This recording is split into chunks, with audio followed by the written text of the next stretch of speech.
नमस्कार दोस्तों, आप सभी का बहुत बहुत स्वागत है हमारे यूट्यूब चैनल पे। दोस्तों, रेलवे अभ्यर्थी के लिए बहुत बड़ी अपडेट आया है। जी हाँ दोस्तों, रेलवे के ऑफिशियल वेबसाइट में रेलवे की तरफ से CN नंबर 04/2026 यानी कि जो रेलवे का जेई का जो ऑफिशियल नोटिफिकेशन है वो जारी कर दिया है।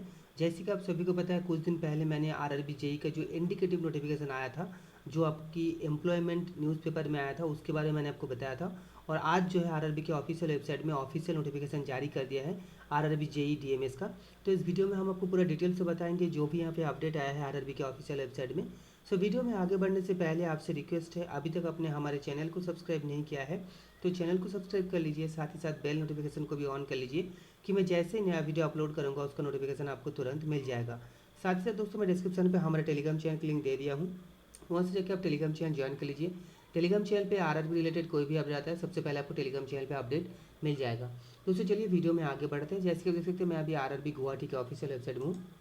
जैसे आप इस वेबसाइट में जाएंगे तो आपको सबसे ऊपर दिखाई देगा, यहाँ पे आप देख सकते हैं CN number 04/2026 notification detail centralise employment notification. जैसे आप इस लिंक पे क्लिक कीजिएगा तो आपके सामने एक ऐसा PDF ऑटोमेटिकली यहाँ पे डाउनलोड हो जाएगा। आप यहाँ पे स्क्रॉल डाउन कीजिएगा तो आपको यहाँ पे सबसे ऊपर दिखाई देगा जो आपका RRबी जेई का जो ऑफिशियल नोटिफिकेशन आप यहाँ पे देख सकते हैं, centralise employment notice CN number 04/2026 recruitment of various post of junior engineer and depot material superintendent.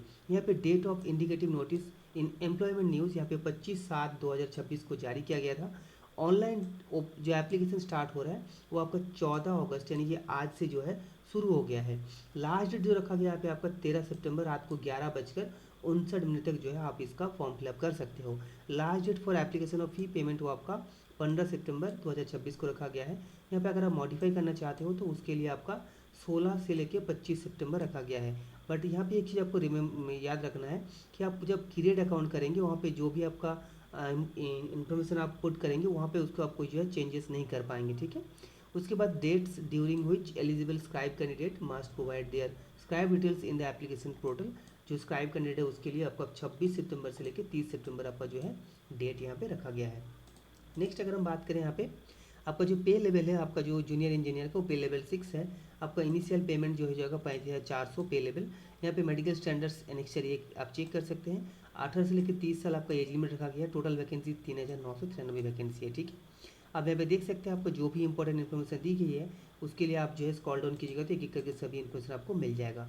Next अगर हम यहाँ पे बात करें जो इंपॉर्टेंट इन्फॉर्मेशन है, आपका यहाँ पे देख सकते हैं जो जनरल इंस्ट्रक्शन यहाँ पे दी गई है, आप एक एक करके स्क्रॉल डाउन कीजिएगा तो आपको सभी इंस्ट्रक्शन आपको यहाँ पे मिल जाएगा। आप यहाँ पे देख सकते हैं जो एनेक्चर ए में दी गई है आपका यहाँ पे मेडिकल स्टैंडर्ड कौन सा पोस्ट के लिए क्या क्या लगेगा वो भी यहाँ पे आप दी गई है, आप यहाँ पे जाके चेक कर सकते हो।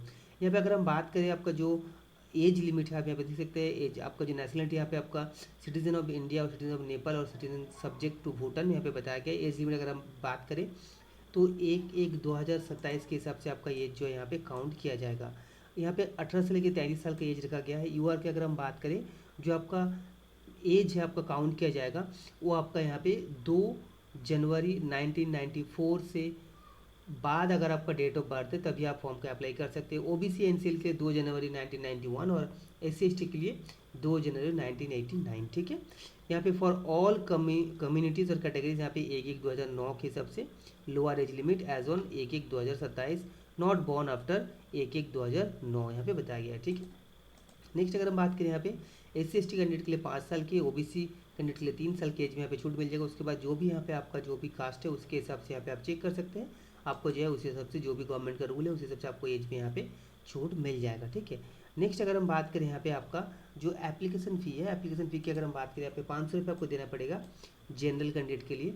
वही अगर हम बात करें यहाँ पे SC/ST OBC के लिए यहाँ पे 250 रुपये आपको देना पड़ेगा, जिनमें से आपको जो है 250 रुपये वापस कर दिया जाएगा अगर आप जो CBT होगा CBT पे अगर आप अपेयर होंगे। और अगर हम बात करें जनरल कैटेगरी के लिए यहाँ पे आप देख सकते हैं for all candidate except category mention the below serial number 2 out of this fees of 500 and amount of 400 shall be refunded, यानी कि 400 रुपये जो आपको वापस कर दिया जाएगा, ठीक है।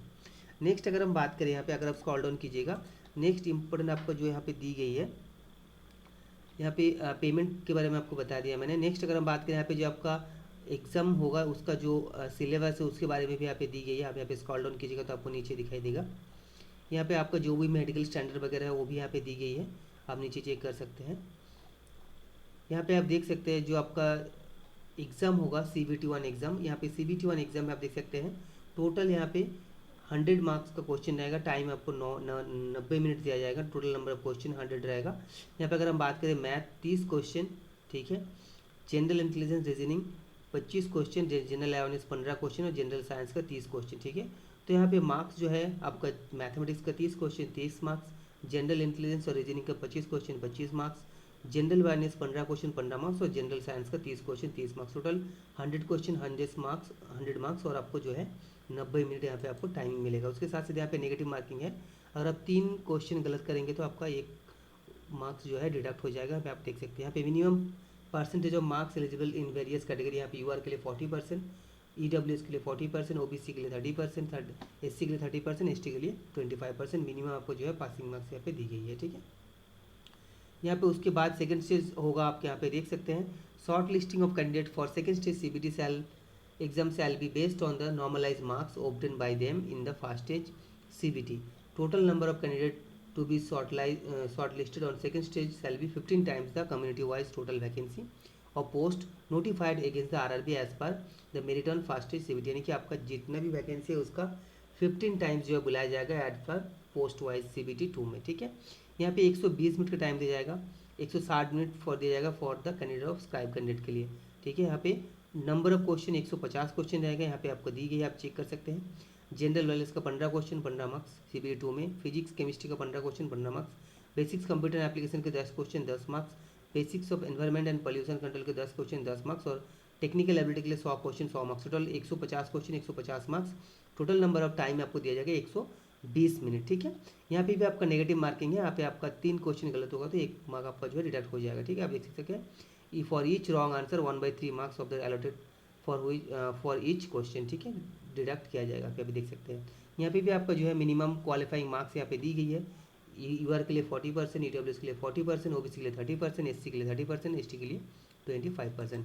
The virtual calculator will be made available on the computer monitor during second stage CBT। यानी कि आपको वर्चुअल कैलकुलेटर जो है आपको प्रोवाइड किया जाएगा, made available on the computer monitoring during the second stage, ठीक है, सेकंड स्टेज CBT के दौरान।